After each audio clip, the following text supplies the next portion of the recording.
소리문답 76번, 77번 묶어서 같이 합니다. 구계명은 무엇입니까? 구계명은 내 이웃에 대하여 거짓 증거하지 말라입니다. 구계명이 요구하는 것은 무엇입니까? 구계명이 요구하는 것은 특별히 증거하는 일에 있어 서로 간의 진실을 말하고 우리 자신과 이웃의 명예를 지키며 높이는 것입니다. 이렇게 되어 있습니다. 자, 이 구계명이 명하고 있는 것은 구계명이 중요하게 여기는 것은 성도의 말과 언어를 주의하라는 말씀입니다.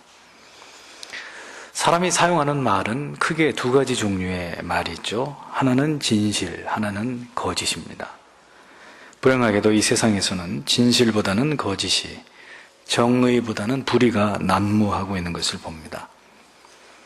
개인이나 가정이나 학교나 기업이나 국가나 심지어는 믿는 사람들이 모인 교회 안에서조차도 거짓이 자행되고 있는 현실을 봅니다. 성도는 진실과 거짓을 분별하는 지혜가 있어야 하고 무엇보다 진실을 지켜가기 위해 노력하는 자들이 되어야 한다는 것입니다. 이것을 통해서 우리는 우리 자신의 명예를 지키고 이웃의 명예를 훼손하지 않고 그 명예를 오히려 명예를 높이는 삶을 살아가야 된다고 성경이 교리는 성경을 확대해서 이렇게 설명을 합니다. 이 내용은 세 가지로 정리를 해볼 수 있는데, 첫째는 서로 간에 이 언어의 중요성을 깊이 인식하고 사실만, 팩트, 진실만을 말할 것을 힘써야 된다, 그런 의미입니다. 둘째는 진실을 말하고 그리고 진실을 지키고 거짓으로 진실을 가리우려고 해서는 안 된다는 것이고, 셋째는 자신과 타인의 명예를 존중하고 이것을 훼손하지 말아야 된다는 거예요. 구약성경 여러분들이 읽으신 스가랴 8장 16절 17절, 너희 행할 일은 이러하니라. 각기 이웃으로 더불어 뭘 말하라고요? 진실만을 말하고 너희 성문에서, 재판관들이나 그 지역의 유지들이 보통 성문에 올라 앉아 있는 경우들이 많았습니다. 재판을 할 때 성문 위에서 재판을 했어요. 그러니까 재판을 하는 사람, 판결을 하는 사람들은 진실하고 화평한 판결을 베풀고 그런 얘기입니다.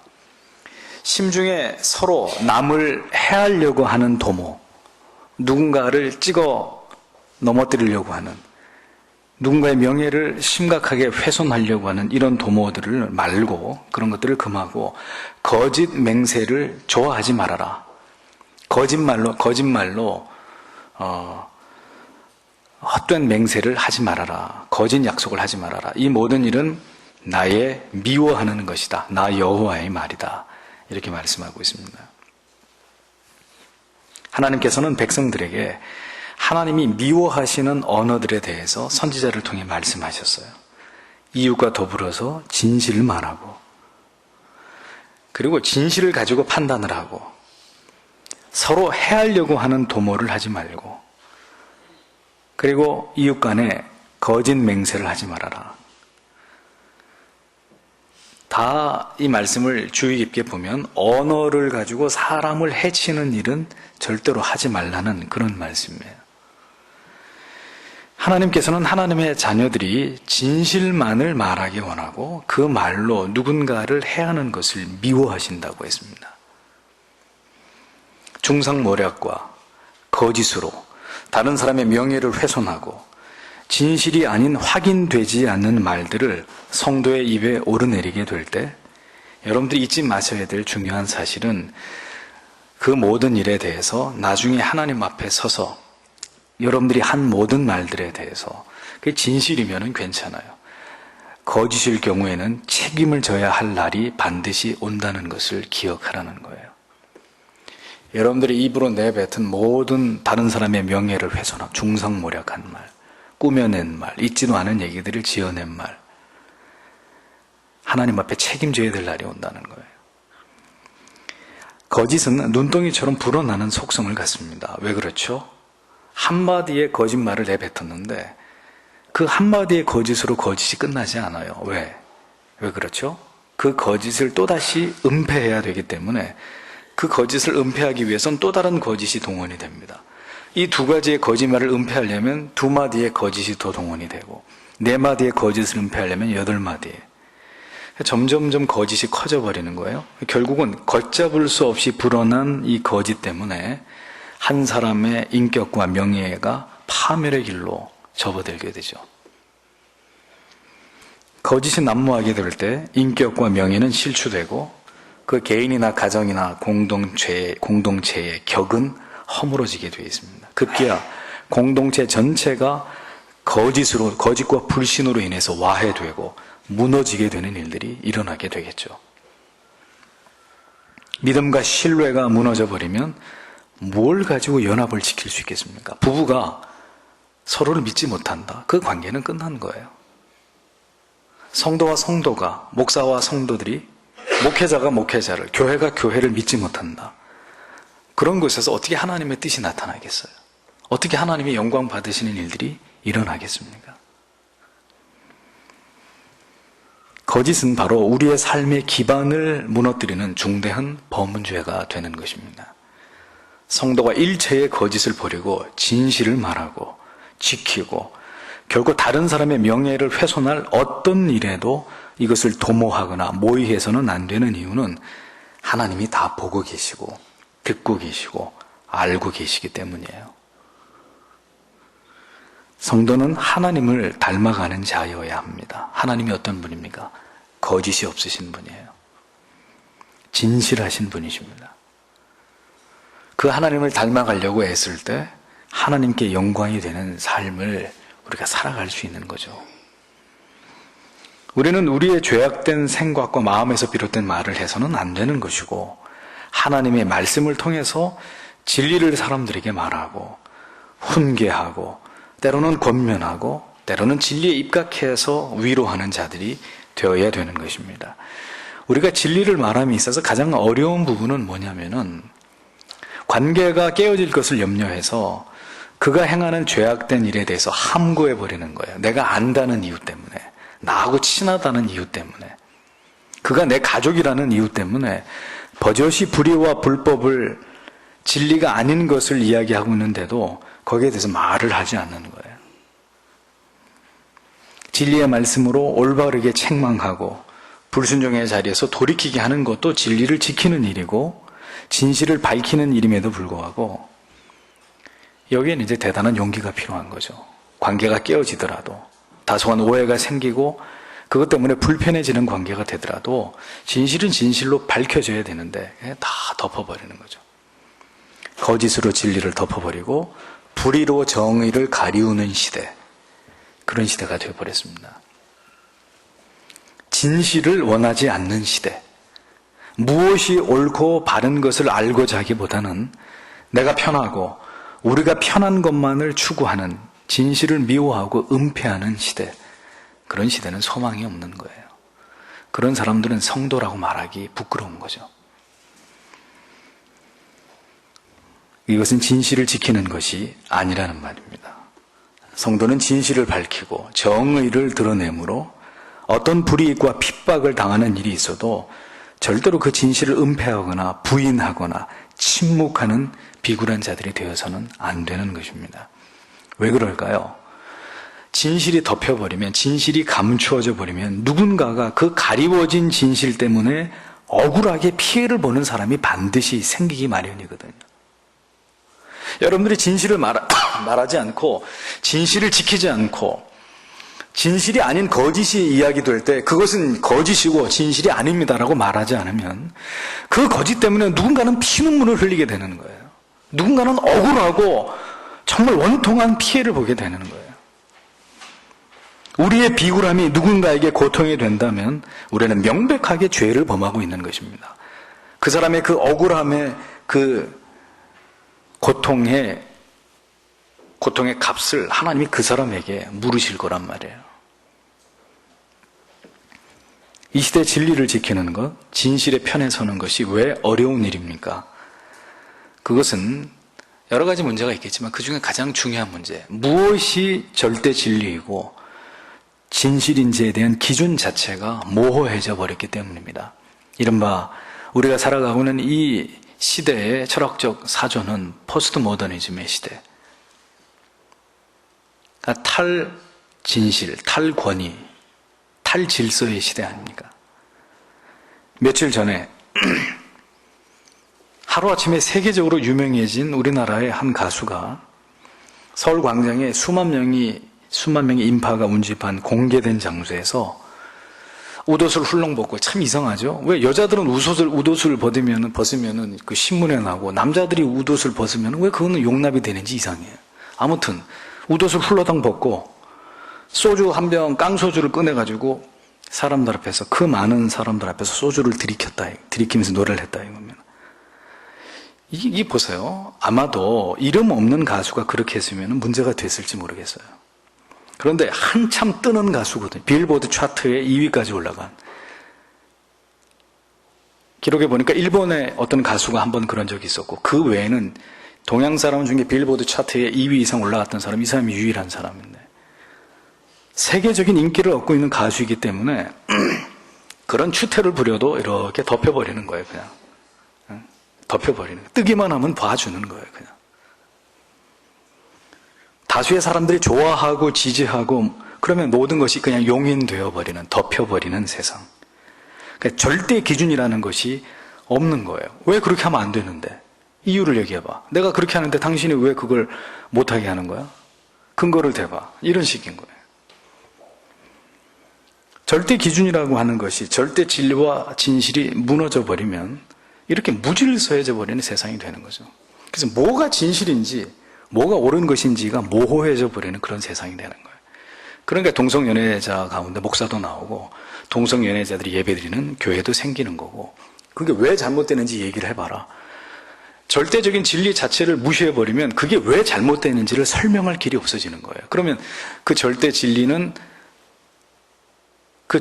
자리에 누가 서게 되느냐? 진리가 서는 게 아니라 내가 서게 되는 거죠. 내가 옳다고 생각하는 내가 그 자리에 서버리는 거예요. 그럼 누구도 얘기할 수 없는 거예요.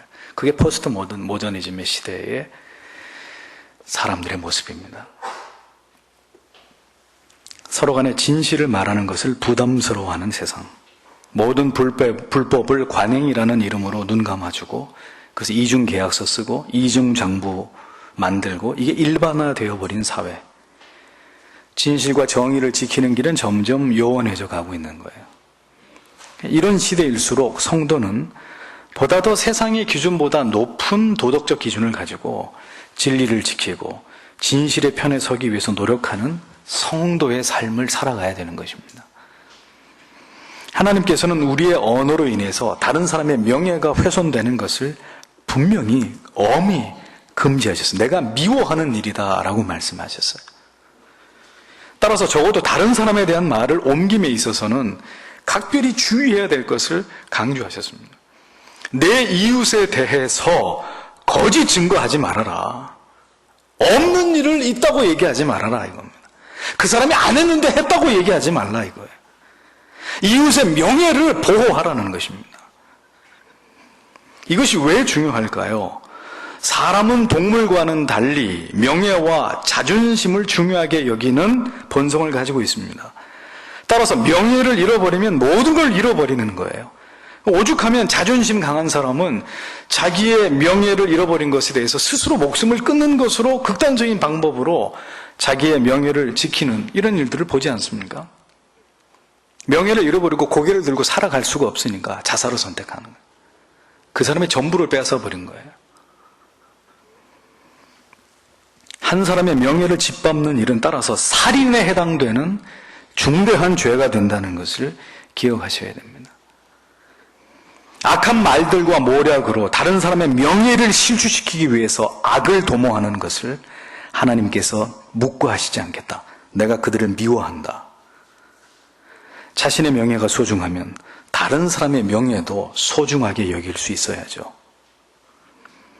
익명성이 보장되어진 인터넷이라는 공간은 표현의 자유라는 미명하에 여과되지 않은 불량 언어들의 천국이 되어가고 있습니다.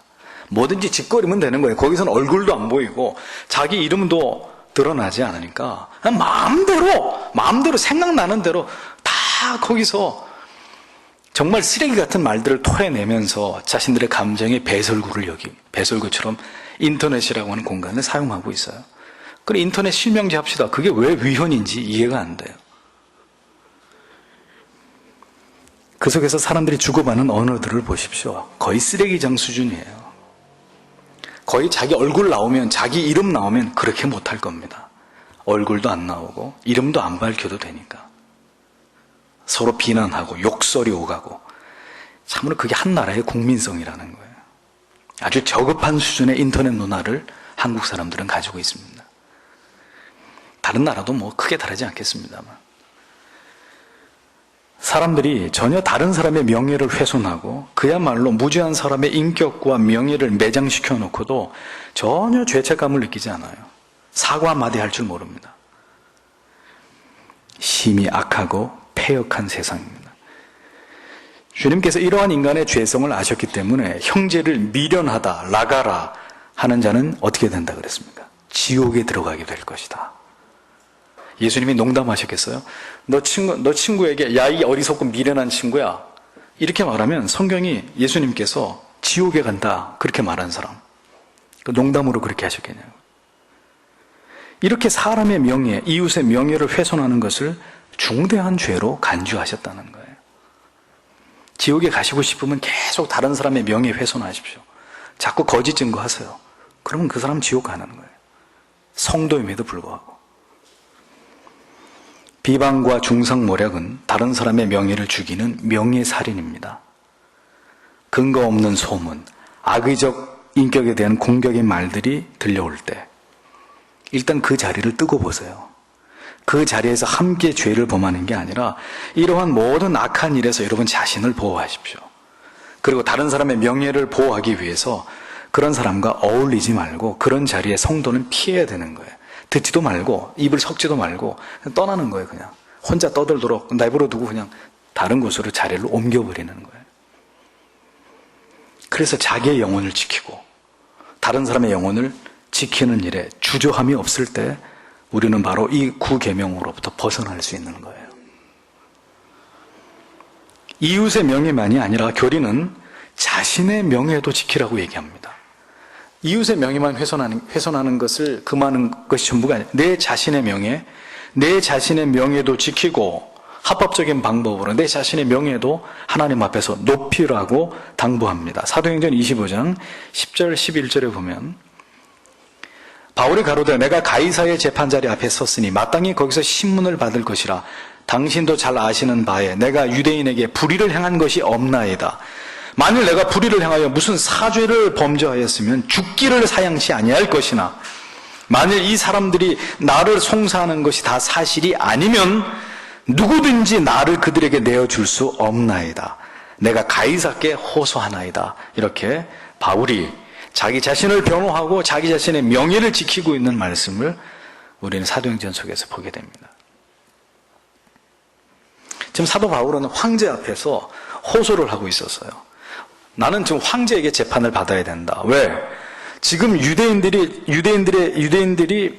그 지역의 총독, 관할 총독에게 지금 사도 바울 내 자신에 관해서 아무런 근거 없는 고소를 한 상태라 이겁니다. 난 잘못한 게 아무것도 없는데 이 유대인들이 이 지역의 총독에게 가서 이 바울을 죽일 놈이다. 나를 지금 고소를 했다 이겁니다. 보통 이 지역을 지배하고 있었던 총독들은 자기 관할 지역에서 소란이 일어나는 것을 원치 않아요. 정치적으로 자기가 불리하게 평가될 수 있기 때문에. 따라서 자기가 관할하는 지역에서 민심이 소란하는 일이 생기면 대부분 그 민심이 원하는 대로 결정을 해줘 버립니다. 누가 그렇게 했어요? 빌라도가 그렇게 했잖아요. 좋은 게 좋은 거라고 괜히 상부에 보고되면 내가 무능한 사람으로 낙인 찍히게 되고 출세에 지장이 있으니까 그냥 다수의 민심이 원하는 대로 결정을 해준단 말입니다. 그러니까 그런 추세로 가면 지금 바울이 상당히 불리한 불공정한 판결을 받을 수밖에 없는 처지에 놓여 있었던 거예요. 바울이 그냥 이 일을 당하고 있지 않았습니다. 자기 자신을 공정하게 판단해 주기를 원하면서 왜? 나는 죄가 없기 때문에. 죄인인 것처럼 지금 오해를 받고 있는 지방의 총독 앞에서 자기는 지금 재판을 거부하고 황제 앞에 가서 나를 황제 앞에 가서 내가 로마의 시민인데 정당하게 판결을 받게 해달라고 자기의 주장을 바울은 펼치고 있었습니다. 나는 로마의 시민이기 때문에 황제 앞에 가서 재판을 받을 권리가 나에게 있다는 것을 당당하게 밝히고 있었어요.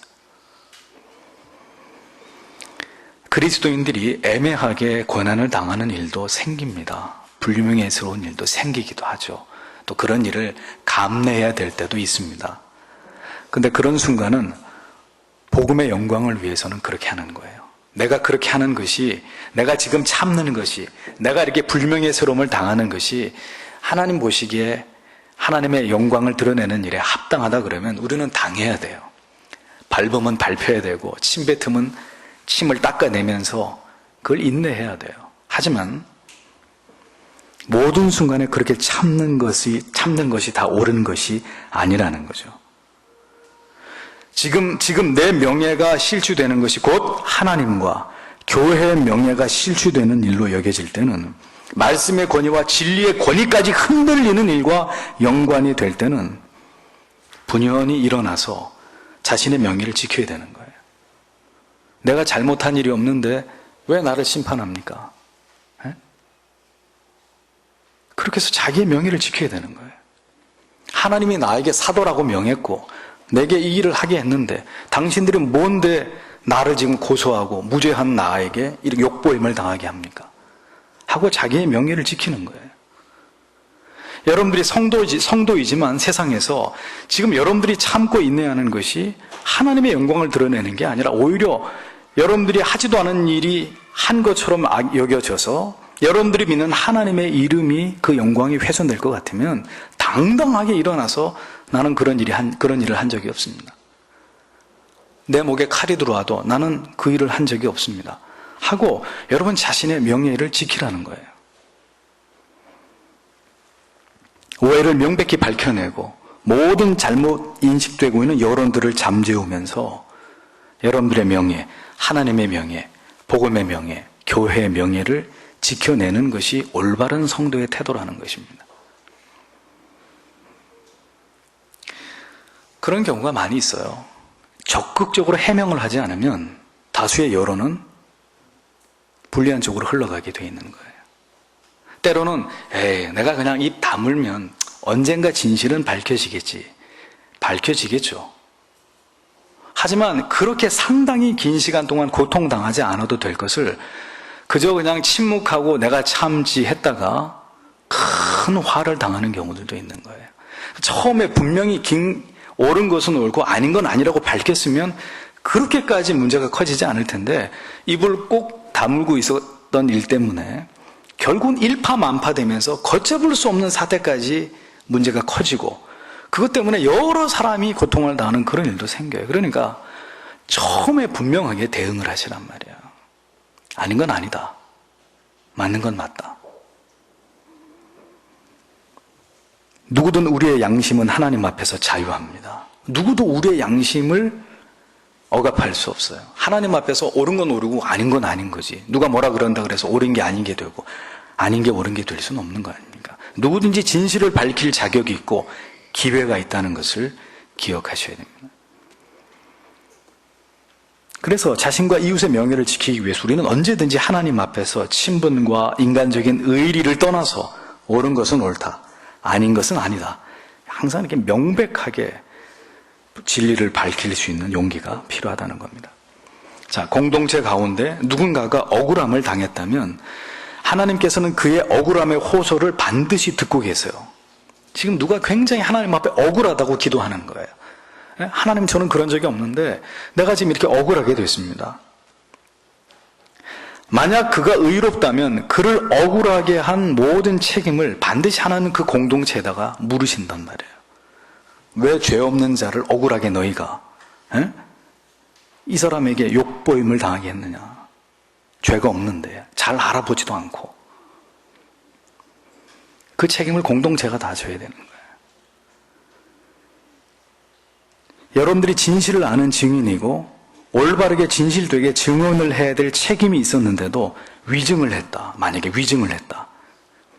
그래서 무죄한 사람이 벌을 받게 되었다면 하나님이 그 사람의 그 억울함의 호소를 듣고 그 억울함의 호소에 대해서 그 위증한 사람에게 하나님이 그에게 벌을 통해서 그걸 갚으시는 하나님이란 말이에요. 너 때문에 이 억울한 내 아들이, 내 딸이 고통을 당했다. 그러니 그 억울함에 저가 내게 부르짖는 그 고통의 소리를 내가 너에게서 갚을 것이다. 그게 하나님의 공의란 말이에요. 공의. 그래서 성경에는 위증에 대한 죄를 엄중하게 묻고 있는 것을 볼 수 있습니다.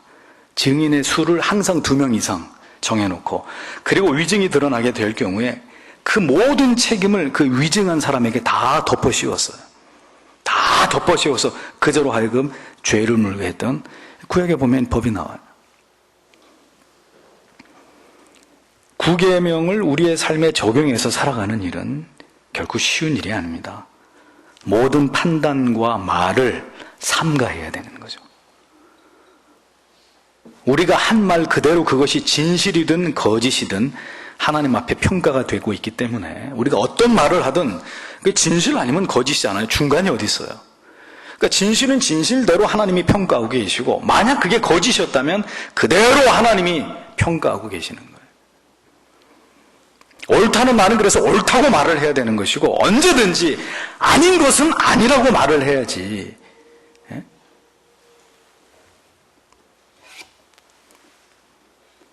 하나님 보실 때 옳은 것은 옳은 거고 아닌 것은 아닌 거예요. 말이 가장 엄격하게 다루어지는 곳이 어딥니까? 세상의 법정이죠. 법정. 그곳에서는 모든 말들이 기록이 되고 가장 진실하고 정직한 진리만을 말하고 듣고 판결하는 곳이 법정입니다. 그래서 판사, 검사, 변호사 같은 법조인들이 그들에게 주어진 그 일을 어떤 권력에도 굴하지 않고 그 일들을 잘 감당하면 사회적으로 존경을 받잖아요.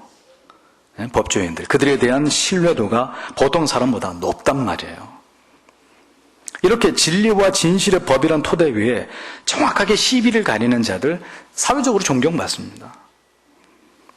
세상의 법정에서도 그렇게 우리의 언어들이 다루어진다면 위증이냐 위증이 아니냐, 진실이냐 거짓이냐, 이렇게 엄중하게 우리의 언어들이 다루어진다면 우리는 날마다 하늘의 법정 앞에서 살아가고 있는 자들이라는 걸 기억하시란 말이에요. 세상의 법정과는 비교가 되지 않는 더 엄격한, 불꽃 같은 눈으로 우리의 모든 말과 생각과 마음까지 꿰뚫어 보고 계시는 하나님 앞에서 우리는 하늘의 법정 앞에서 날마다 살아가고 있는 사람들이에요. 언제나 서로 간에 진실만을 말하고 우리 자신과 다른 사람의 명예를 훼손하는 일을 행해서는 안 되는 것이고, 높일지언정 훼손하는 일은 하나님이 결코 묵인하실 일이 아니고, 그리고 성도는 하나님께서 주신 언어를 사용해야 되는 거죠. 우리의 모든 언어들은 모두 하나님께서 듣고 보고 계십니다. 그리고 그 모든 내용은 기록되고 있습니다. 나중에 그분 앞에 가서 저 그런 말 한 적 없는데요? 그런 건 절대로 통하지 않아요. 우리의 명예는 우리 스스로가 높이고 우리 스스로가 지키는 것입니다. 진리 안에서. 중요한 얘기죠. 명예를 소중히 여기는 자들이 모인 곳이 명예롭겠죠. 명예를 우습게 여기는 자들이 모인 곳에는 명예가 실종이 된 천박함만이 넘쳐나겠죠. 명예를 소중하게 생각하는 사람이라야 명예롭죠. 명예로움을 지키고 그 아름다움의 가치를 알고 명예롭고 격조 있고 고상한 그런 무리가 되겠죠. 돼지 목에 진주가 어울립니까? 명예를 우습게 여기는 사람들이 모이면 어떻게 되겠어요? 난장판이 되는 거예요. 상스러운 것이 되는 거예요. 의로우신 재판장이신 하나님을 아버지라고 부르는 성도 여러분, 부디 하나님 앞에서 우리 자신의 명예도 이웃의 명예도 지키고 그 명예를 높임으로 하나님이 보실 때, 그리고 저 밖에 있는 세상 사람들이 볼 때 우리를 명예로운 성도들로, 저 사람들은 명예를 아는 사람들이다, 저들이 믿는 신 앞에서 적어도 어떻게 살아가는 것이 명예로운 것인지를 아는 사람들이다, 그렇게 인정받을 수 있는, 지금은 이런 메시지가 필요해요. 워낙 교회가, 성도와 목사가 불명예스러운 존재들이 되어버렸기 때문에. 근데 세상이 우리를 그렇게 욕하는 거는 그럴 수 있다고 쳐도, 성도가 성도를 불명예스럽게 만들고, 성도가 목사를, 목사가 다른 목사를, 이런 일은 하지 말아야죠. 이런 일은 적어도 믿음의 사람들 안에서는 있어서는 안 되는 일이죠. 명예로운 성도님들이 되시기 위해서 힘쓰는 여러분 모두가 되십시오. 저분의 명예를 지켜주면 내 명예가 지켜지는 거예요. 하나님의 명예를 지키면 하나님이 나의 명예를, 교회의 명예를, 영광스러운 주님의 교회의 명예를 지키시는 것입니다. 여러분 모두가 하나님 앞에서 명예로운 성도들이 되시기를 부탁드립니다. 기도하겠습니다.